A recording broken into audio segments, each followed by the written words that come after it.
ಆತ ಭಟ್ ಅವ್ರನ್ನೇ ಮಾತಾಡ್ಸೋಣ. ನಮಸ್ಕಾರ. ನಮಸ್ಕಾರ. ಅಮ್ಮ, ನಾನು ಡೈರೆಕ್ಟ್ ಆಗಿ ಕ್ವೆಶ್ಚನ್ ಕೇಳ್ಬಿಡ್ತೀನಿ. ಅನನ್ಯ ಭಟ್ ನಿಮ್ಮ ಮಗಳು ಅನ್ನೋ ಕತೆ ಸತ್ಯನಾ ಸುಳ್ಳ? ಸುಳ್ಳು. ಅನನ್ಯ ಭಟ್ ಅನ್ನೋ ಮಗಳೇ ಇರ್ಲಿಲ್ಲ ನಿಮ್ಗೆ? ಯಾಕಮ್ಮ ಸುಳ್ಳು ಹೇಳಿದ್ರಿ?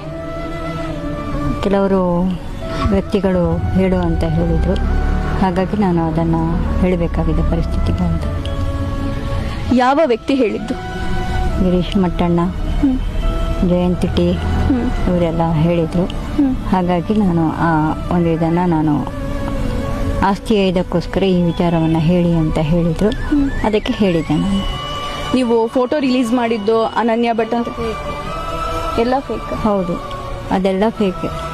ಸಮಗ್ರ ಜನತೆಗೆ, ದೇಶದ ಜನತೆಗೆ, ಕರ್ನಾಟಕ ಜನತೆಗೆ ನನ್ನಿಂದ ತಪ್ಪಾಗಿದೆ, ನನ್ನಿಂದ ಕ್ಷಮೆ, ನಾನು ಕ್ಷಮೆ ಕೋರ್ತೀನಿ ಅಷ್ಟೇ. ನನ್ನ ಒಂದು ಇದು ಅಷ್ಟೇ.